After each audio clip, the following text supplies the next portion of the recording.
What will happen when the borders open up? Welcome to Australian Mining for New Starters, and recently on the last video that I posted, New Year, New Mining Career, I got asked a question about what my 2 cents was about what's going to happen with jobs once the borders open up. So if we have a look at a map of the country with all the gold mines lit up, and obviously WA has got a hard border with the rest of the country at the moment, but on February 5th that's supposed to come down. Now, you know, the jury's still out on whether that's going to come down or not. My personal opinion is that they're going to bring it down because they're going to have to, because they just need so many people to staff the mines over this side of the country at the moment. But the thing will be is that they won't want you to fly from one side of the country to the other, do your job and then fly home again. They'll want everybody based in the state that the mine's in. So I've seen a lot of posts around asking questions about when it's all going to open back up again, and you know, being able to fly around the place and all that sort of stuff.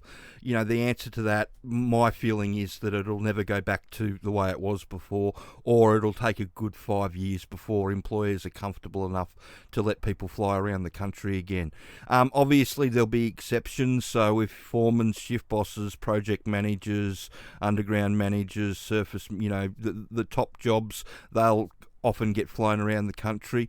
But for all the normal crew jobs and the fitters jobs and all that sort of stuff, I'd be very surprised if the employers would let you fly from one side of the country to the other, just on in the next 12 months, just on the fact that flights seem to be a bit unreliable at the moment, because you know, it only takes a couple of people and they've got to quarantine everybody that's, you know, spent time with them. And you know, on a plane, you know, that's going to happen, and in a mine site that's going to happen as well.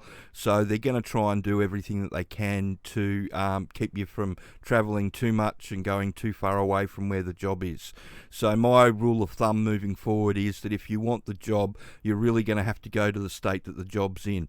And at the moment, you know, if you want a job in Hardrock Underground, then there's lots about. You just have to type underground into Seek and you'll see all the jobs come up. But there's heaps around Kalgoorlie, and there's heaps in the north of Queensland, and there's a number of mines in New South Wales that are all looking for people at the moment.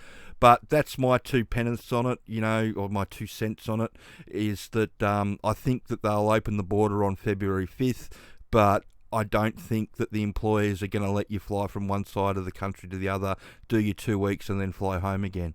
So it's going to be a relocation job if you want the work. I hope that information helps, and that's my 2 cents on what I think is going to happen when the border reopens. You'll be able to come across to this side of the country or move around, but like I said, the employers are going to want you to be in the state that the mine's in, so you're not jumping on 3 planes to get to work. So I hope that information helps, and if you could like the video and subscribe to the channel, and yeah, share the video around, that would be wonderful. Thanks.